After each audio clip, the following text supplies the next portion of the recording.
തുടർന്നുകൊണ്ടിരിക്കുന്ന ഈ താരിഫ് യുദ്ധത്തിൽ അന്തിമ വിജയം ആർക്ക് എന്നതാണ് പ്രശാന്ത് സാർ ലോകം മുഴുവൻ ഉറ്റുനോക്കുന്നത്. ഇന്ത്യക്കായിരിക്കും അന്തിമ വിജയമെന്ന് സാമ്പത്തിക രംഗത്തെ പല വിദഗ്ധരും പറയുന്നുണ്ട്. കാരണം ഏറ്റവും കൂടുതൽ ഈ പലരും പല ഉദാഹരണങ്ങളും ഇതിനു മുന്നിൽ ചൂണ്ടിക്കാട്ടപ്പെടുന്നുണ്ട്. അപ്പോൾ ട്രംപ് നടത്തുന്ന ഈ താരിഫ് യുദ്ധത്തിൽ ഏറ്റവും ഒടുവിൽ ഇന്ത്യ വിജയിക്കുകയും ഇന്ത്യ അങ്ങനെ ലോകത്ത് മറ്റു രാജ്യങ്ങൾക്കൊക്കെ എതിർക്കാൻ കഴിയാത്ത വിധം വലിയൊരു സാമ്പത്തിക ശക്തി കൂടിയായി വളരും എന്നുള്ളതൊക്കെയാണ് പുറത്തു വരുന്ന റിപ്പോർട്ടുകൾ. ഇതൊക്കെ അറിഞ്ഞു വെച്ചുകൊണ്ട് തന്നെ എന്തിനായിരിക്കാം ട്രംപ് ഇത്തരത്തിലൊരു താരിഫ് വർധനവ് ഇന്ത്യക്ക് മേൽ നടത്തുന്നത്?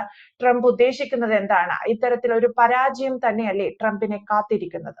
പരാജയം തന്നെയല്ലേ എന്ന് ചോദിച്ചാൽ ഇപ്പം വിദഗ്ധർ നമ്മൾ ഈ പറയുമ്പോൾ ആൾക്കാരെ നിസ്സാരമായിട്ട് കാണാൻ പറ്റത്തില്ലല്ലോ. ലോകത്ത് സാമ്പത്തിക വിദഗ്ധരും അല്ലെങ്കിൽ വ്യവസായികളും വലിയ ശതകോടീശ്വരന്മാരും ഒക്കെ ഈ പറയുന്ന ട്രംപിന്റെ അടുത്ത് ഉപദേശിക്കുന്നുണ്ട്, ഈ ഒരു കാര്യം ഇന്ത്യയുമായിട്ടുള്ള നിങ്ങൾ ഈ നടത്തുന്ന ഒരു യുദ്ധം അല്ലെങ്കിൽ അത് താരിഫ് യുദ്ധം നിങ്ങൾ അവസാനിപ്പിക്കണം. ഇന്ത്യയെ പോലെയുള്ള ഒരു മഹാരാജ്യത്തോട് അത്തരത്തിലൊരു യുദ്ധവുമായിട്ട് മുന്നോട്ട് പോകുന്നത് അമേരിക്കയ്ക്കും അല്ലെങ്കിൽ ലോകക്രമത്തിൽ നയിക്കുന്ന രാജ്യം എന്നുള്ള രീതിയിൽ നിങ്ങൾക്ക് വളരെ അധികം ദോഷം ചെയ്യും. വിചാരിക്കുന്ന ഒരു അവസ്ഥയിലല്ല കാര്യങ്ങൾ, അല്ലെങ്കിൽ അത്തരത്തിലായിരിക്കത്തില്ല ഇതിന്റെ തീരുമാനം അല്ലെങ്കിൽ ഇതിന്റെ പരിണിത ഫലം എന്ന് പറയുന്നത്. അപ്പം അദ്ദേഹം ഭയക്കുന്ന കാര്യം എന്ന് പറഞ്ഞാൽ അമേരിക്ക ലോകക്രമത്തിൽ നിൽക്കുന്ന ഒരവസ്ഥ ഉണ്ടാകും. അമേരിക്ക ലോകക്രമത്തിൽ നിൽക്കുന്ന ഒരവസ്ഥ പണ്ടത്തെ കൂട്ട് തന്നെ അമേരിക്ക പറയുന്നത് എല്ലാവരും അംഗീകരിച്ചു പോകുന്ന രീതി ഉണ്ടാവും.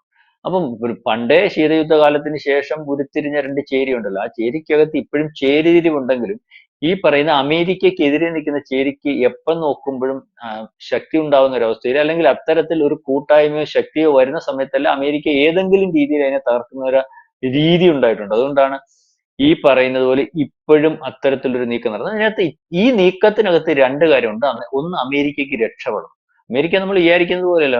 കഴിഞ്ഞ ദിവസത്തെ റിപ്പോർട്ട് നമ്മൾ കഴിഞ്ഞ ദിവസം പറഞ്ഞത് 32 ട്രില്യൺ US$ കടമാണ്, വലിയ കടമാണ്. അപ്പൊ ഈ പറയുന്ന GDP കാട്ടി വലിയ കടം അല്ലെങ്കിൽ ആഭ്യന്തര കടമുണ്ട്. ഈ കടത്തിനകത്ത് ഇന്ന് അമേരിക്ക കരകയറേണ്ടതായിട്ടുണ്ട്. അതിന് അമേരിക്ക കരകയറണമെങ്കിൽ വരുമാനം ഉണ്ടാകണം. അപ്പൊ വരുമാനം ഉണ്ടാവണമെങ്കിൽ ഈ പറയുന്നത് പോലെ ടാക്സ് കൂട്ടുകയോ അല്ലെങ്കിൽ തിരിവ് കൂട്ടുകയോ ഒക്കെയാണ് ചെയ്യേണ്ടത്. അതിനുവേണ്ടി ഇദ്ദേഹം എടുക്കുന്ന അദ്ദേഹത്തിന് അല്ലെങ്കിൽ തീരുമാനങ്ങൾ, അതിനകത്ത് മെയ്വഴക്കത്തിന്റെ കുറവ് ഒരുപക്ഷെ അമേരിക്കയ്ക്ക് ഉണ്ടോ, അല്ലെങ്കിൽ ഇങ്ങനെയാണോ തീരുമാനം എടുക്കേണ്ടത് എന്നുള്ള രീതിയിലേക്കുള്ള ചർച്ചകളുണ്ട്. അതവിടെ നിൽക്കട്ടെ. അപ്പം ആ രീതിയിലേക്ക് കാര്യങ്ങൾ പോകുമ്പോൾ ഇദ്ദേഹം ഭയപ്പെടുന്ന അല്ലെങ്കിൽ ഇദ്ദേഹത്തിന്റെ ഭാഗമായിട്ട് നിൽക്കുന്ന ബ്രിക്സും അല്ലെങ്കിൽ യൂറോപ്യൻ രാജ്യങ്ങളും അതിന്റെ നേതാവായിട്ടും അല്ലെങ്കിൽ ഈ പറയുന്ന അമേരിക്കയുടെ സാമന്ത രാജ്യങ്ങളുമായിട്ടൊക്കെ നിൽക്കുന്നിടത്ത് ഇപ്പുറത്ത് ഒരു ചേരി ഉണ്ടാക്കുന്നതിന് വേണ്ടിയുള്ള ഒരു ശ്രമം അത് ബ്രിക്സിന്റെ രൂപത്തിൽ ആയാലും RICയുടെ രൂപത്തിലായാലും ഒക്കെ ഉണ്ടായിട്ടുണ്ട്. അപ്പം ഇതിനൊക്കെ ഒരു ശക്തി ഉണ്ടാവുന്ന ഒരു അവസ്ഥയില്ല. പക്ഷെ ഇത് ഇപ്പം ശക്തി പ്രാപിക്കുമോ എന്ന് അമേരിക്കൻ പ്രസിഡന്റ് ഈ പറയുന്നത് പോലെ ആശങ്കപ്പെടുന്നുണ്ട്. കാരണം ആശങ്കപ്പെടുന്നതിന് കാരണമെന്ന് പറഞ്ഞാൽ ഈ പറയുന്ന ഇന്റലിജൻസ് റിപ്പോർട്ടും അല്ലെങ്കിൽ ലോകക്രമം പഠിക്കുമ്പോഴും പല കാര്യങ്ങൾക്കകത്തും റഷ്യ മുൻകൈ എടുക്കുന്നു, അല്ലെങ്കിൽ ഈ റഷ്യ മുൻകൈ എടുക്കുന്നത് പോലെ റഷ്യക്ക് വേണ്ടി ഒരു കുഴപ്പം വന്നാൽ അമേരിക്ക, റഷ്യക്ക് വേണ്ടി ഒരു കുഴപ്പം വന്നാൽ ഇന്ത്യ റഷ്യക്ക് വേണ്ടി മുൻകൈ എടുക്കുന്ന രീതിയിലേക്ക് പോവുകയാണ്. അപ്പം ഇപ്പൊ റഷ്യ മുൻകൈ എടുക്കുന്ന ഒരു കാര്യം എന്ന് പറഞ്ഞാൽ റഷ്യയും ചൈനയും തമ്മിൽ ഒരു ബന്ധമുണ്ടല്ലോ, നമ്മളും ചൈനയും തമ്മിൽ ചില അസ്വാരസ്യങ്ങളും ഉണ്ട്. അപ്പൊ റഷ്യ മുൻകൈ എടുക്കുന്നതെന്ന് പറഞ്ഞാൽ ചൈനയുമായിട്ടുള്ള ഒരു ബന്ധം ഇന്ത്യയും ചൈനയുമായിട്ടുള്ള ബന്ധം ദൃഢമാക്കുന്നതിന് വേണ്ടിയുള്ള ഒരു ശ്രമം അതിനകത്ത് പലവട്ടം ചർച്ച ചെയ്യുന്നു. ഒരു പക്ഷേ ഇപ്പം ഏറ്റവും അവസാനം ഈ നമ്മൾ കഴിഞ്ഞ ദിവസം ചർച്ച ചെയ്തതുപോലെ അത് ഈ താരിഫ് യുദ്ധത്തിനൊക്കെ മുമ്പും ശേഷമാണ് ചൈനയിലേക്ക് മോദി പോകുന്ന ഒരു അവസ്ഥയുണ്ട്. അപ്പൊ എല്ലാത്തിനും അകത്ത് ഒരുപക്ഷെ ഒരു തീരുമാനം ഉണ്ടാകുന്നു, അല്ലെങ്കിൽ വിചാരിക്കുന്നത് പോലെ കാര്യങ്ങൾ ഉരുത്തിരിയുന്നു എന്നുള്ള ഒരു ആശങ്ക ഇപ്പൊ US വളരെ കൂടുതലായിട്ടുണ്ട്. ഇപ്പം താരിഫ് ഇപ്പൊ രണ്ടാമത്തെ 25% താരിഫിനകത്ത് 27 ദിവസം കഴിഞ്ഞാണ്, ഈ മാസം 27-ാം തീയതി വരത്തുള്ളൂ. അതിനുശേഷം ഇയാളുടെ ഈ സ്വഭാവം അനുസരിച്ച് ഈ പറയുന്ന പോലെ 25-ാം തീയതി വരെ ഞങ്ങൾ തമ്മിൽ എന്റെ സുഹൃത്താണ് മോദി, എന്റെ ഫ്രണ്ടാണ് അല്ലെ കുണ്ടാണെന്നൊക്കെ പറഞ്ഞിട്ട് ഇറങ്ങി ഇതങ്ങ് തിരിച്ചു പറഞ്ഞാൽ മതി. കാരണം വാക്കിന് വിലയില്ലാത്തവരാണല്ലോ, തിരിച്ചു പറഞ്ഞാൽ മതി. അപ്പം അതിന് സാധാരണ ഇന്ത്യ ഇന്നലെ തന്നെ മറുപടി പ്രധാനമന്ത്രി പറഞ്ഞിട്ടുണ്ട്, നമ്മൾ പലതിനെ അതിജീവിച്ച പോലെ ഇതും അതിജീവിക്കും. എനിക്കെന്റെ കർഷകരാണ് വരുന്നത്, എനിക്കെന്റെ ഈ പറയുന്ന രാജ്യത്തിന് ക്ഷീരകർഷകരാണ്, എന്റെ രാജ്യമാണ് വരുന്നത്. എന്റെ രാജ്യത്തിനകത്തെ സാധാരണക്കാരന്റെയും ഇവിടുത്തെ കർഷകരുടെയും എല്ലാവരുടെയും താല്പര്യം സംരക്ഷിക്കുന്നതിനപ്പുറം ആ താല്പര്യം സംരക്ഷിച്ചുകൊണ്ട് പോകുന്ന ഒരു ഇടപാടേ ഏതൊരു രാജ്യത്തിന്റെ ഭാഗത്തുനിന്നും ഉണ്ടാകത്തുള്ളൂ. ആ ഇടപാടിനകത്ത് ഞാൻ കണ്ടമാനം റിസ്ക് എടുക്കുന്നു, എനിക്ക് കണ്ടമാനം സ്ട്രെയിൻ ചെയ്യേണ്ടതായിട്ട് വരും. പക്ഷെ അതെല്ലാം ഞാൻ ഏറ്റെടുത്തുകൊണ്ട് മുന്നോട്ട്. കാരണം ഈ അമേരിക്കയായിട്ട് ബിസിനസ് ചെയ്യുന്ന പല വ്യവസായികളും ഇന്ത്യയിലുണ്ട്. ഇന്ത്യയും അമേരിക്കയും തമ്മിലുള്ള ബന്ധം ദൃഢമാണെന്ന് പോവുകയും അല്ലെങ്കിൽ അത്തരത്തിൽ വിശ്വസിച്ച് അവിടെ ഇൻവെസ്റ്റ് ചെയ്തിട്ടുള്ളവരുണ്ട്, കയറ്റുമതി ഇറക്കുമതി ചെയ്യുന്നുണ്ട്. അപ്പം നമ്മൾ ഈ പറയുന്നത് പോലെ ഇന്ത്യൻ പ്രധാനമന്ത്രി ഏറ്റെടുത്തിരിക്കുന്ന റിസ്ക് കോവിഡ് കാലത്തൊക്കെ അദ്ദേഹം ഏറ്റെടുത്തതുപോലെ, അന്ന് താടി താപ്പോട്ട് വളർത്തിയ അറിയാം. ഒരു സന്യാസി താടി താപ്പോട്ട് വളർത്തുക എന്ന് പറഞ്ഞാൽ, സന്യാസിമാരുടെ കാര്യം പറഞ്ഞു, രാജ്യം ഭരിക്കുകയാണെങ്കിൽ അദ്ദേഹം താടി അല്ലെങ്കിൽ താപ്പോട്ട് വളർത്തുകയും അല്ലെങ്കിൽ ആ രീതിയിലേക്ക് നീങ്ങുമെന്ന് പറഞ്ഞാൽ അദ്ദേഹം അതിനുവേണ്ടി മാത്രം ത്യാഗം എടുക്കുന്നു, അല്ലെങ്കിൽ മനസ്സുകൊണ്ടും ശരീരം കൊണ്ടും അതിനുവേണ്ടി തയ്യാറെടുക്കുന്നു എന്നൊക്കെ ഉള്ള പുരാണത്തിലുള്ള കാര്യങ്ങളാണ്. അപ്പൊ ഇപ്പോഴും വീണ്ടും ഇതുപോലൊരു റിസ്ക് അദ്ദേഹം ഏറ്റെടുക്കാൻ പോവുകയാണ്. നിസ്സാര റിസ്ക് അല്ല. നമ്മൾ ഈ പറയുന്നത് പോലെ നമ്മൾ മാധ്യമങ്ങളിൽ ഇരുന്ന് ട്രംപ് തോക്കും അല്ലെങ്കിൽ മറ്റേത് തോക്കും മറിച്ചത് തോക്കും എന്ന് പറഞ്ഞാൽ ഇന്ത്യക്ക് നല്ല ക്ഷീണം തന്നെ സംഭവിക്കും. മനസ്സിലായി? അല്ലെങ്കിൽ ഇന്ത്യയുടെ എക്കണോമിക്കൽ ഗ്രോത്തിനകത്ത് ഈ പറയുന്നത് പോലെ നമ്മൾ മുന്നോട്ട് പോകുകയും ലോകത്തിന്റെ നെറുകയിലേക്ക് ഇനി മൂന്നാമതും രണ്ടാമതും ഒക്കെ ആ പ്രയാണത്തിലേക്ക് പോവുകയും എല്ലാ രീതിയിലേക്കുള്ള കാര്യങ്ങൾ പോകുമ്പോൾ അതിനകത്തൊരു ബുദ്ധിമുട്ടുണ്ട്. ഈ ബുദ്ധിമുട്ടിനെ ഇന്ത്യക്കകത്തെ കർഷകരെയും അല്ലെങ്കിൽ ഈ പറയുന്ന പാലുൽപാദകരെയും ഒക്കെ സംരക്ഷിച്ചുകൊണ്ട് പോയിട്ട് ഈ ബുദ്ധിമുട്ടിനെ അതിജീവിക്കണം. അതിനകത്ത് പല നയതന്ത്ര ബന്ധങ്ങളും ഇന്ത്യക്കകത്ത് പല ഈ വരുന്ന കുഴപ്പങ്ങൾ അതിജീവിക്കുന്ന തീരുമാനങ്ങളും ഉണ്ട്. അതുകൊണ്ടാണ് കഴിഞ്ഞ ദിവസം പറഞ്ഞത്. അപ്പം ഇതിനകത്ത് ഈ ഇദ്ദേഹം കഴിഞ്ഞ ദിവസം പറയുന്നുണ്ടല്ലോ, US പ്രസിഡന്റ് കാര്യം പറഞ്ഞു. മറിച്ച് US പ്രസിഡന്റ് കാര്യം എന്ന് പറഞ്ഞാൽ അയാൾക്ക് ലോകക്രമത്തിൽ അമേരിക്ക നിലനിർത്തണം, അയാൾക്ക് വീണ്ടും ഒന്നാമതാകണം, അല്ലെങ്കിൽ ഈ പറഞ്ഞതിൽ ഇപ്പം എത്തിയേക്കുന്ന ക്ഷീണമല്ല, ഞങ്ങൾ വിചാരിച്ചാൽ എന്തും നടക്കും, അല്ലെങ്കിൽ ഞങ്ങളോട് എതിരിടുന്ന ഒരു അവസ്ഥ വന്നാൽ ആ രാജ്യം ഇല്ലായ്മയാകി പോകുന്ന ഒരു അവസ്ഥ വരും. അതുകൊണ്ടാണല്ലോ പറഞ്ഞു റഷ്യ ഞങ്ങൾ തകർക്കും, റഷ്യയുടെ കൂടെ നിൽക്കുന്ന രാജ്യങ്ങളെ മൊത്തം തകർക്കും. ഇപ്പൊ നോക്കിയപ്പോൾ ഈ തകർക്കും എന്ന് പറയുമ്പോൾ ഇപ്പോഴത്തെ ഉരുണ്ടുകൂടിക്കൊണ്ടിരിക്കുകയാണ്. ബ്രിക്സ് നിസ്സാരമല്ല. ഞാൻ പറയുന്നത് അതിനകത്ത് പ്രധാനപ്പെട്ട 3 കക്ഷികളെ മാത്രം ആദ്യം പരിശോധിക്കുക. ഒന്ന് ഇന്ത്യ, അല്ലെങ്കിൽ ഒന്ന് റഷ്യ, ഇന്ത്യ, ചൈന. ഈ 3 ആണവ രാജ്യങ്ങളല്ലേ. ഒന്ന് GDP-യിൽ രണ്ടാമത് നിൽക്കുന്ന രാജ്യമാണ് ചൈന, സൈനിക ശക്തിയിൽ ഒന്നാമത് നിൽക്കുന്ന രാജ്യമാണ് റഷ്യ. ഇന്ത്യ ഈ പറയുന്ന പോലെ GDP-യിൽ ഈ 3 രാജ്യങ്ങളെ പരിശോധിക്കുമ്പോൾ രണ്ടാമത് നിൽക്കുന്ന രാജ്യമാണ്. നമുക്ക് സൈനിക ശക്തിയുണ്ട്. അല്ലെങ്കിൽ ഈ 3 ഇടത്തെയും കൂടെ ഭൂപ്രദേശം പരിശോധിക്കുമ്പോൾ ഏതാണ്ട് 4ഓളം ഭൂഖണ്ഡങ്ങൾ ഈ പറയുന്ന 4-5 രാജ്യത്തിനകത്ത് വരുന്നത്. അതിനകത്ത് ബ്രസീൽ വരും, സൗത്ത് ആഫ്രിക്ക വരും. സൗത്ത് ആഫ്രിക്കയും ബ്രസീലും ഒക്കെ എന്ന് പറയുമ്പോൾ ഈ പല Ocean, Indian Ocean, Atlantic Ocean, മറ്റ് ഈ പറയുന്ന ലോകത്തിലെ പല സമുദ്രങ്ങളും ഈ പറയുന്ന 5 ഭൂഖണ്ഡങ്ങൾക്ക് അത് വരുന്ന രാജ്യങ്ങളുടെ കയ്യിലാണ്. അപ്പൊ മൊത്തത്തിൽ പരിശോധിക്കുമ്പോൾ ഈ ജനസംഖ്യ അടിസ്ഥാനത്തിൽ പരിശോധിക്കുമ്പോൾ ഇതിനകത്ത് ഇപ്പൊ പ്രധാനപ്പെട്ടതായിട്ട് നിൽക്കുന്ന രാജ്യങ്ങളുടെ കാര്യം പരിശോധിക്കുമ്പോഴൊക്കെ വലിയൊരു ശക്തിയാണ്. ഇപ്പം നാറ്റോ നിൽക്കുന്നത് പോലെ സൈന്യ ശക്തി ആവുന്നതിന് വേണ്ടി ഇവരെല്ലാം കൂടെ അങ്ങോട്ടും ഇങ്ങോട്ടും ഒന്നിച്ച് ഈ രാജ്യങ്ങളെ ഏതെങ്കിലും രാജ്യത്തിനകത്തൊരു പ്രശ്നം വന്നാൽ, നിൽക്കുന്ന ഒരു അവസ്ഥ വന്നാൽ സൈന്യ ശക്തി ഏത് രീതി പോകും മനസ്സിലാക്കേണ്ട കാര്യമാണ്. അപ്പൊ ബ്രസീൽ എന്ന് പറയുന്ന രാജ്യവും മോശമല്ലല്ലോ. ഇപ്പൊ അതിന്റെ കൂട്ടായ്മയ്ക്ക് അകത്തോട്ട് ഈജിപ്റ്റ് വരുന്നു, അല്ലെങ്കിൽ ഇറാൻ വരുന്നു, ഇന്തോനേഷ്യ വരുന്നു, മറ്റു പല രാജ്യങ്ങളും വരുന്നു. അപ്പോഴത്തേന് ഈ മിഡിൽ ഈസ്റ്റിൽ നിന്ന് പോലും ഇതിനകത്ത് കൂട്ടായ്മയിലേക്ക് വരും. അപ്പം ഇത്തരത്തിലൊരു ശക്തി പ്രാപിച്ചുകൊണ്ടിരിക്കുന്ന ഒരവസ്ഥ, ആ ശക്തി പ്രാപിക്കുന്ന ഒരവസ്ഥ എന്ന് പറഞ്ഞാൽ ഇതിനകത്ത് ശക്തി പ്രാപിക്കുമ്പോൾ ഈ പറയുന്ന കൂട്ടായ്മയ്ക്കകത്ത് അല്പം പോരായ്മ, അല്ലെങ്കിൽ ആ കൂട്ടായ്മ ബലപ്പെടുത്തി അതിന്റെ ഭാഗമായിട്ട് നിൽക്കുന്ന ഒരവസ്ഥ വന്നാൽ നമുക്ക് ഇന്ത്യക്കാണ് എക്കണോമിക്കൽ ഗ്രോത്തിനകത്ത് ശകലം കുറവ് വരുന്നത്. അതുകൊണ്ടാണ് നമ്മൾ ഇത് ചവിട്ടിപ്പിടിച്ചത്. പക്ഷെ നമ്മൾ കയറി അതിന്റെ ഭാഗമായിട്ട്, അല്ലെങ്കിൽ അതിന്റെ ആ രീതിയിലേക്ക് വന്ന ബ്രിക്സിന്റെ ഭാഗമായിട്ട് വന്നപ്പോഴത്തേന് അതങ്ങ് ബലം പിടിച്ചു, ലോകം ചർച്ചയായി. അല്ലെങ്കിൽ ബാക്കി ഈ ബ്രിക്സിന്റെ കൂടെ നിൽക്കുന്ന രാജ്യങ്ങൾക്കും ഇനിയും വരാൻ, അതിന്റെ ഭാഗമല്ലാതെ ഇതിനോട് ചേരാൻ നിൽക്കുന്ന രാജ്യങ്ങൾക്കും കൂടുതൽ താല്പര്യമായി. ഇത് അമേരിക്ക വലിയ രീതിയിൽ പ്രശ്നം ഉണ്ടാക്കുന്നുണ്ട്, അലസപ്പെടുത്തുന്നുണ്ട്. ബ്രിക്സ് ബലപ്പെട്ടാൽ, ഈ പറയുന്ന പോലെ ബ്രിക്സ് വിചാരിക്കുന്ന പോലെ ശക്തി പ്രാപിച്ചാൽ, അപ്പുറത്ത് നിൽക്കുന്ന നാറ്റോയ്ക്ക് ബദലായിട്ട് ബ്രിക്സ് വരുന്ന ഒരവസ്ഥ വരികയും പിന്നെ ലോകക്രമം കൈകാര്യം ചെയ്യുന്ന രീതിയിലേക്ക് അമേരിക്ക പോകാൻ പറ്റാത്ത രീതിയുണ്ട്. ഇപ്പൊ തന്നെ ഈ പറയുന്ന രാജ്യങ്ങൾ തമ്മിൽ അവരുടെ നാണയങ്ങൾ വെച്ചിട്ട്, അല്ലെങ്കിൽ അവരുടെ രൂപ വെച്ചിട്ട് വിനിമയം നടത്തി തുടങ്ങിയാൽ എന്ത് ചെയ്യാൻ പറ്റും? ഇപ്പൊ റഷ്യ ഇന്ത്യയും തമ്മിൽ അങ്ങനെയല്ലേ നടത്തുന്നത്. കഴിഞ്ഞ ദിവസം ബ്രസീൽ പറഞ്ഞല്ലോ നമുക്ക് അങ്ങനെ ചെയ്യാം, എന്തിനു വേണ്ടി ഇവർക്ക് കൊടുക്കുന്നു.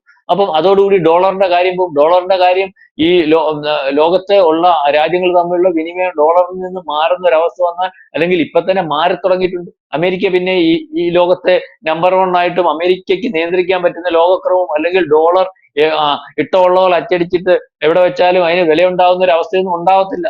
അപ്പൊ ഇതും ഒരു പ്രശ്നമാണ്. അപ്പൊ അയാൾ കളിക്കുന്ന കളി, അയാൾ പറഞ്ഞിട്ട് ഞാൻ ബ്രിക്സിനെ ഇല്ലാതെയാക്കും, ബ്രിക്സിനെ ഇല്ലാതെയാക്കിയാലേ ലോകക്രമത്തിൽ അമേരിക്കയെ പിടിച്ചിരിക്കാനൊക്കത്തുള്ളൂ. അപ്പം അതിന്റെ ഇപ്പം മനസ്സിലാക്കിയിടത്തോളം ഞാൻ ചോദിച്ചോട്ടെ, ഈ പറയുന്ന റഷ്യയിൽ നിന്ന് എണ്ണ മേടിക്കുന്ന ആളത് പ്രശ്നമെന്നെങ്കിൽ എന്താ ചൈനയ്ക്ക് താരിഫ് കൂട്ടാൻ? നമുക്കെന്തിനാ 50% കൂട്ടിയത്? ഏറ്റവും ലോകം നോക്കിയിരുന്ന ഇന്ത്യ ഒന്നും ചെയ്യത്തില്ല. അപ്പം US പ്രസിഡന്റിന് അല്ലെങ്കിൽ അമേരിക്കയ്ക്ക് താല്പര്യങ്ങളുണ്ട്. സിന്ധൂറിന് ശേഷം ഈ പറഞ്ഞ രഹസ്യമായിട്ട് വെച്ചിരുന്ന ഒരു താല്പര്യം, പാകിസ്ഥാൻ അകത്ത് നിന്നിട്ട് കളിക്കാമെന്നുള്ള താല്പര്യത്തിനകത്ത് പാകിസ്ഥാന് കിട്ടിയ അടി, അല്ലെങ്കിൽ പാകിസ്ഥാൻ അകത്ത് നിന്ന് കളിച്ച കളി നമ്മൾ മനസ്സിലാക്കി അമേരിക്കയുടെ മർമ്മത്തിൽ തന്നെ, അല്ലെങ്കിൽ ആ വ്യോമത്താവളത്തിനകത്തുള്ള ആക്രമണം നമ്മൾ കൊടുത്തതാണ്. അതിനുശേഷം ഇയാൾ പരസ്യമായിട്ട് പാകിസ്ഥാന്റെ കൂടങ്ങായല്ലോ. അപ്പം ഇപ്പൊ തന്നെ ബ്രിക്സിനകത്ത് നമ്മൾ കയറി ഒരു നിപ്പ് നിന്ന് കഴിഞ്ഞപ്പോൾ ബ്രിക്സ് ബലപ്പെടുന്നു. അപ്പൊ നമ്മളെ ക്ഷീണപ്പെടുത്തണം. ഈ പറയുന്ന നമ്മളെ ക്ഷീണപ്പെടുത്തിയാൽ മാത്രമേ ഈ പറയുന്നത് പോലെ അമേരിക്കയ്ക്ക് നിലനിൽപ്പുണ്ടാകും. ആ ഒരു യുദ്ധത്തിൽ ഈ പറയുന്ന പോലെ ഇന്നലെ ഇന്ത്യൻ പ്രധാനമന്ത്രി അത് ഏറ്റെടുത്തിരിക്കുന്നു എന്ന് പറയുമ്പോൾ, നാളെ കാലത്തെ ഈ നിലപാട്, ഈ താരിഫ് നിലപാടിനകത്ത് US-ന്റെ ഭാഗത്ത് നിന്ന് തീരുമാനം അല്ലെങ്കിൽ 50% തന്നെ നിൽക്കുകയും നമ്മൾ ഇതിനകത്ത് ഈ പറയുന്ന US-ന്റെ താരിഫും വിരട്ടലും അതിജീവിച്ച് മുന്നോട്ട് പോയി ഇന്ത്യ വളർന്നു പോകുന്ന ഒരു അവസ്ഥ വന്നാൽ, പിന്നെ ലോകത്ത് ഒരു രാജ്യത്തിനും ഇന്ത്യയെ വിരട്ടി അല്ലെങ്കിൽ അങ്ങനെ വേണം ഇങ്ങനെ വേണം ഞങ്ങൾ കാണിച്ചു തരും, ഇപ്പൊ നാറ്റോയുടെ മേധാവി പറഞ്ഞതുപോലെ യൂറോപ്യൻ യൂണിയന്റെ രാജ്യങ്ങൾ പറഞ്ഞതുപോലെ ഒന്നും ഉണ്ടാകുന്ന ഒരു അവസ്ഥ ഉണ്ടാവത്തില്ല. ഇന്ത്യ ഇപ്പം നിൽക്കുന്ന അവസ്ഥയിൽ നിന്നും ഒരുപക്ഷെ അമേരിക്കയ്ക്ക് പോലും വെല്ലുവിളി ആയിട്ട് എല്ലാ രീതിയിലും നിൽക്കുന്ന ഒരു രാജ്യമായിട്ടും ആർക്കും നമ്മളോട് ഇപ്പൊ തന്നെ നമ്മളോട് കാര്യങ്ങൾ ആലോചിക്കാതെ ചെയ്യുന്ന ഒരു അവസ്ഥയില്ല. ഇനിയും അങ്ങനെ ആദ്യം ആലോചിച്ചിട്ട് പല രാജ്യങ്ങളും കാര്യങ്ങൾ തീരുമാനിക്കുന്ന ഒരു അവസ്ഥയിലേക്ക് പോകും. ഈ പറയുന്ന ബ്രിക്സ് ബലപ്പെട്ടാൽ ഈ അമേരിക്ക എന്ന് പറയുന്ന ലോക രാജാവ് അല്ലെങ്കിൽ അമേരിക്കയുടെ ലോകക്രമത്തിനകത്തുള്ള ഈ പറയുന്ന ഒരു ആധിപത്യം എല്ലാം നശിച്ചു പോകുന്ന രീതിയിലേക്ക് പോകും. അതാണ് ട്രംപ് ഇപ്പം ഇത്തരത്തിൽ നിലപാടെടുക്കുന്നതിന് വേണ്ടി തയ്യാറാകുന്നത്. ട്രംപ് ഏറ്റവും കൂടുതൽ താരിഫ് വെച്ചിരിക്കുന്ന ഒന്ന് ബ്രസീലിനും ഒന്ന് ഈ പറഞ്ഞ ഇന്ത്യക്കാണ്. ബ്രസീലിന്റെ കാര്യം അറിയാം, നമ്മൾ ആദ്യം പറയുന്നതായിരുന്നു. ബ്രസീലിന്റെ അടുത്ത് നിങ്ങളുടെ താരിഫിന്റെ അകത്തെ വിഷയം ഉണ്ടെങ്കിൽ എന്നെ ഒന്ന് വിളിച്ചാൽ മതി, നമുക്ക് സംസാരിക്കാമെന്ന് പറഞ്ഞപ്പോൾ എടാ ബോഡി ഇറക്കാൻ അവിടുന്ന്, എനിക്ക് സമയമില്ല നിന്നെ വിളിക്കാൻ. സമയം ഉണ്ടായിരുന്നെങ്കിൽ ഞാൻ ഈ നമ്മുടെ ചൈനയുടെ പ്രധാനമന്ത്രിയോ അല്ലെങ്കിൽ നരേന്ദ്രമോദിയോ പുടിനെയൊക്കെ വിളിക്കത്തുള്ളൂ. പുടിന് ഇപ്പൊ തീരെ സമയമില്ല. അപ്പം എന്തെങ്കിലും ആവശ്യമുണ്ടെങ്കിൽ ഞാൻ അവരെ വിളിച്ചോളാം. ഇതുപോലെ ഇങ്ങനെ ഒരു രാജ്യത്തിന്റെ പ്രധാനമന്ത്രി, അതായത് ലോക പ്രസിഡന്റ് എന്ന് പറയുന്ന ട്രംപിന്റെ അടുത്ത് പറയുക എന്ന് പറഞ്ഞാൽ അതിപ്പോ വൈറലായിട്ട് ഓടിക്കൊണ്ടിരിക്കുക. അത് തന്നെ ക്ഷീണമാണ്. അപ്പൊ അവർക്ക് അങ്ങനെ പറയാം. പക്ഷെ നമ്മള് അങ്ങനെ അങ്ങ് പറഞ്ഞിട്ടില്ല. ഇന്നലെ നമ്മൾ തിരിച്ച് താരിഫ് ഒന്നും ഉണ്ട്. കാരണം നമ്മൾക്ക് ഒരു ലക്ഷ്യമുണ്ട്. നമുക്ക് ചൈന ഇങ്ങനെ നിൽക്കുമ്പോഴും നിവൃത്തികേട് കൊണ്ട് നിൽക്കുമ്പോഴും നമുക്ക് ചൈനയെ മറികടന്ന് എക്കണോമിക്കൽ ഗ്രോത്തിലേക്ക് പോകേണ്ടതായിട്ടുണ്ട്. അതുകൊണ്ട് നമുക്ക് ഈ പറയുന്ന പോലെ അമേരിക്കയും യൂറോപ്യൻ രാജ്യങ്ങളുമായിട്ട് ഇപ്പൊ നടത്തിയിരിക്കുന്നത് പോലെയുള്ള കാര്യം സുഗമമായിട്ട് പോകണമെന്ന് വിചാരിക്കുന്നുണ്ട്. അതിനകത്ത് ഒരു രീതിയിലും പോകാൻ പറ്റത്തില്ലെങ്കിൽ മാത്രമേ നമ്മൾ ഈ പറയുന്ന പോലെ പൂർണ്ണമായിട്ടുള്ള ഒരു തീരുമാനം എടുക്കത്തുള്ളൂ. അല്ലെങ്കിൽ നമ്മൾ ഇപ്പൊ എടുത്തതുപോലെ ബ്രിക്സിന്റെ ഭാഗമായിട്ട് നിൽക്കും, എല്ലാ രാജ്യങ്ങളുമായിട്ടും നമ്മളുടെ ഭാഗമായിട്ട് നിൽക്കും, കച്ചവടം നടത്തി മുന്നോട്ട് പോകുന്ന ഒരു രീതിയിലേക്ക് പോകും. ആ രീതിയിലേക്ക് പോകുന്നതിന് വേണ്ടിയാണ് ഒരുപക്ഷെ ഇപ്പോഴും മാനസികമായിട്ട് നമ്മൾ തയ്യാറെടുക്കുന്നത്. കാരണം നമ്മൾ ചുമ്മാതെ കയറി മസിൽ പിടിച്ചിട്ട് കാര്യമില്ല. പാണ്ടിലോറി പോകുന്നതിന്റെ മുമ്പിൽ മാക്രി ശ്വാസം പിടിച്ച് നിന്നാൽ മാക്രിക്ക് എന്ത് സംഭവിക്കും എന്നുള്ള മാനസികാവസ്ഥയാണ്. ഇപ്പൊ നമ്മൾ മാക്രിയാന്നല്ല ഞാൻ പറയുന്നത്, എന്നാലും ബുദ്ധിമാന്മാർ എപ്പോഴും ബുദ്ധിപരമായിട്ട് നീങ്ങുന്ന ഒരവസ്ഥയുണ്ട്. അതുകൊണ്ടാണ് ഇയാൾ രാവിലെയും വൈകിട്ടും ഉച്ചയ്ക്ക് ഈ പറയുന്നത് പോലെ ചീത്ത പറയുകയും വിഡിത്തം പറയുകയും എല്ലാം പറയുന്നതൊന്നും നടക്കാതെ വരികയും എല്ലാത്തിനകത്ത് പരാജയപ്പെടുകയും ലോകത്തെ ഏറ്റവും വലിയ ജോക്കറായിട്ട് വരികയൊക്കെ ചെയ്യുന്ന ഒരവസ്ഥ. കഴിഞ്ഞ ദിവസം ജോക്കറായിട്ട് വരുന്ന കാര്യം പറഞ്ഞപ്പോൾ ഞാൻ പറഞ്ഞുതരാം. ഈ താരിഫിന്റെ യുദ്ധം പ്രഖ്യാപിച്ചു കഴിഞ്ഞപ്പം ഇയാൾ ഒരു ഫാനിന്റെ മുമ്പിൽ നിന്ന് മൂത്രം ഒഴിക്കുക. ഈ ഫാൻ എന്ന് പറഞ്ഞാൽ ഇന്ത്യ, ഈ കാർട്ടൂണിനകത്ത് കാണിച്ചു, ആ മൂത്രം തെറിച്ച് ഇവന്റെ മുഖത്ത് തന്നെ വീഴുക. ട്രംപാ പെടുക്കുന്നത് ഫാനിന്റെ മുമ്പിൽ നിന്ന്, ആ മൂത്രം തെറിച്ച് ട്രംപിന്റെ മുഖത്ത് തന്നെ വീഴുക. അപ്പൊ ഇത്തരത്തിൽ ഒരു ട്രോളനായിട്ട് ട്രംപ് മാറിയിട്ടുണ്ട്. ആ രീതിയിലേക്കൊന്നും നിന്ന് കൊടുക്കാൻ ഇന്ത്യൻ പ്രധാനമന്ത്രി ഒന്നും. ഇന്ത്യൻ പ്രധാനമന്ത്രി അഭിപ്രായം പറയേണ്ട സമയത്ത് അഭിപ്രായം പറയും. അഭിപ്രായം പറയുകയാണെന്ന് പറയുന്നത്, അല്ലെങ്കിൽ അത്തരത്തിലേ ലോക നേതാക്കന്മാർ അഭിപ്രായം പറയാൻ പാടുള്ളൂ. പുടിന് ഇപ്പൊ എത്ര നാളുകൊണ്ട് പ്രശ്നം, ഇയാൾ രാവിലെ വൈകിട്ടും കാര്യം പുടിന് എന്തെങ്കിലും മറുപടി പറയുന്നു. പുടിൻ മറുപടി പറയും അതിന് ഏറ്റവും ആപ്റ്റായിട്ടുള്ള സമയത്ത്, അല്ലെങ്കിൽ ആ രാജ്യത്തിന് മറുപടി പറയുന്നതിന് വേണ്ടി രാജ്യത്തിന്റെ വിദേശകാര്യമന്ത്രിയോ അല്ലെങ്കിൽ മറ്റ് ആ രാജ്യത്തിന്റെ വിദേശകാര്യ ഭാഗമായിട്ടിരിക്കുന്ന ഉദ്യോഗസ്ഥന്മാരൊക്കെ പറയും, അല്ലാതെ ഒന്നുമില്ല. അപ്പം ഇതിനകത്ത് നമ്മൾ പറഞ്ഞു വന്നത്, ഈ താരിഫ് യുദ്ധത്തിന്റെ ഒക്കെ കാരണവും അല്ലെങ്കിൽ ഭയവും ഒക്കെ എന്ന് പറഞ്ഞാൽ ഇത്തരത്തിൽ RIC കൂട്ടായ്മയും ബ്രിക്സ് കൂട്ടായ്മയും ഒക്കെയാണ്. ഈ ബ്രിക്സ് എന്ന് പറയുന്ന രാജ്യം വളർന്നുപോയത്. നമ്മുടെ ഇക്കണോമിക്കൽ ഗ്രോത്ത് ഞാൻ മുമ്പേ പറഞ്ഞതുപോലെ ഒരു 10 ട്രില്യൺ അല്ലെങ്കിൽ 15 ട്രില്യൺ ആ രീതിയിലേക്ക് GDP വ്യക്തിഗത രീതിയിലൊക്കെ വന്നു കഴിഞ്ഞാൽ പിന്നെ ഈ ബ്രിക്സിന്റെ കൂടെ നിന്ന് ഒരു ഡെവലപ്മെന്റ്സ് നടത്തിയാൽ അമേരിക്കയ്ക്ക് ഒന്നും ചെയ്യാൻ പറ്റാത്ത ദിവസം. അത് ഏതായാലും ഇപ്പം ഇതിനകത്ത് പല വിദഗ്ധന്മാരും പറയുന്നത്, ഈ യുദ്ധത്തിൽ അല്ലെങ്കിൽ ഈ താരിഫ് യുദ്ധത്തിൽ ഇന്ത്യ അതിജീവിച്ചാൽ പിന്നെ ലോകക്രമത്തിൽ ഇന്ത്യ ഒന്നും ചെയ്യാൻ ആർക്കും സാധ്യമാകുന്ന ഒരു അവസ്ഥയില്ല. അത്തരത്തിൽ അതിജീവിച്ച് വരുന്ന രാജ്യമായിരിക്കും ഇന്ത്യ എന്നാണ്. അത് ഞാൻ മുമ്പ് പറഞ്ഞതല്ല, പണ്ട് നമ്മൾ പറയുന്നത് ലാക്ടോസ് നിരോധനകാലത്ത് പട്ടിണി കിടന്ന സമയത്ത് ഇവന്റെ ഗോതമ്പ് വേണ്ട നമ്മൾ തീരുമാനിച്ചത്. അതിനുശേഷം വാജ്പേയിയുടെ കാലത്ത് ഈ പറയുന്ന പാമ്പും പന്നിയും പഴുതാരയും എല്ലാം കൂടെ ഉള്ള ഒരു കൂട്ടായ്മ സമയത്ത് നമ്മൾ അന്ന് നമ്മുടെ ബാനുകളെല്ലാം അന്ന് അറിയാമല്ലോ പൊക്രാൻ വിഷയത്തിൽ നമ്മൾ അതിജീവിച്ച. ഇപ്പൊ നമുക്ക് അതിജീവിക്കാൻ അന്ന് പറ്റുമെങ്കിൽ ഇപ്പം നമുക്ക് അതിജീവിക്കാൻ പറ്റത്തില്ലെന്ന് വിചാരിക്കാൻ പറ്റത്തില്ല. അന്നൊന്നും ഈ അങ്ങനെ പറയാനും അല്ലെങ്കിൽ പ്രവർത്തിക്കാനും ശേഷിയുള്ള ഒരു രാജ്യമായിരുന്നില്ല. അപ്പം അത് തന്നെയൊക്കെയാണ് കാര്യം. ഏതായാലും ഭയക്കുന്നു, ബ്രിക്സിനെ ഭയപ്പെടുന്നു. ബ്രിക്സിനെ ഭയപ്പെടുമ്പോൾ ബ്രിക്സിന്റെ പുറകിൽ ഇന്ത്യ നിന്നുകൊടുത്താൽ ഉള്ള കാരണം കൊണ്ട് ഇന്ത്യക്ക് എതിരെ ട്രംപ് വളരെ കൃത്യമായിട്ടുള്ള ഒരു നീക്കമാണ് നടത്തുന്നത്. ആ രീതിയിലേക്കുള്ള കാര്യങ്ങളാണ് കാണുന്നത്. അത് അദ്ദേഹത്തിന്റെ ഒരു ബുദ്ധിയാണ്. ആ ബുദ്ധിയിൽ അദ്ദേഹം പരാജയപ്പെട്ടാൽ അമേരിക്ക വീഴാൻ പോകുന്നത് പടുകുഴിയിലേക്കാകും. അല്ലെങ്കിൽ അമേരിക്ക ഇനി ലോക രാജാവായി നിൽക്കുന്ന ഒരു സാധ്യത ഉണ്ടാകത്തുമില്ല. എന്തായാലും പ്രധാനമന്ത്രി നരേന്ദ്രമോദി താരിഫ് വിഷയത്തിൽ രാജ്യത്തിനൊപ്പം നിൽക്കും, രാജ്യത്തെ കർഷകർക്കൊപ്പം നിൽക്കും എന്നൊരു നിലപാട് വ്യക്തമാക്കിയിട്ടുണ്ട്. ഇതോടുകൂടി ഇന്ത്യ എടുക്കുന്ന ഒരു തീരുമാനം എന്താണ് എന്നുള്ളത് ലോകരാജ്യങ്ങൾക്കുൾപ്പെടെ മനസ്സിലായിട്ടുമുണ്ട്. ഇനി ട്രംപ് ഈ വിഷയത്തിൽ എന്തെങ്കിലും നീക്കം നടത്തുമോ എന്നതാണ് കണ്ടറിയേണ്ടത്. വ്യക്തമാണ്. താങ്ക് യു പ്രശംസ. കൂടുതൽ വാർത്തകളും വിശേഷങ്ങളും നിങ്ങളിലേക്ക് എത്താൻ ABC മലയാളം സബ്സ്ക്രൈബ് ചെയ്യുക, ബെൽ ബട്ടണും അമർത്തുക.